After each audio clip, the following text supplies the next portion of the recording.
Hey everyone! Today we're taking a walking tour from San Ysidro in the U.S. all the way across the border into Tijuana, Mexico. As we start, you'll notice a money exchange store on the right. Perfect if you need pesos before crossing.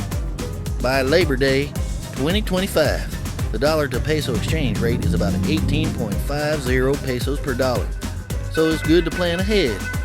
Just ahead is the San Ysidro trolley station, bustling with commuters and travelers, and right here, a McDonald's restaurant for those grabbing a quick American snack before heading into Mexico.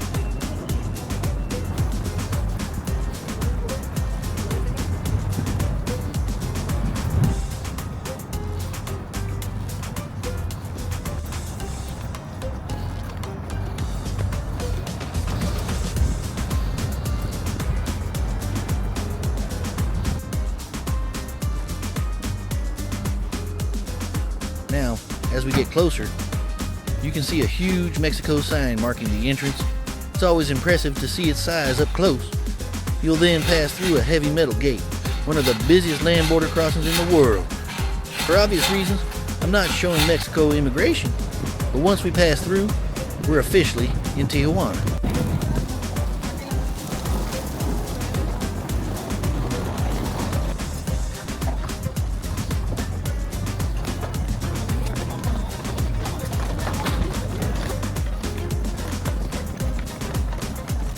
Right away, the sights and sounds are different. Street vendors, colorful signs, and the aroma of food in the air. Look over here, we have a few taco stands, ready to serve some of the most famous street tacos in Mexico. And that's our short walking tour from San Ysidro to Tijuana. If you enjoy this, don't forget to like, subscribe, and hit the bell for more travel adventures.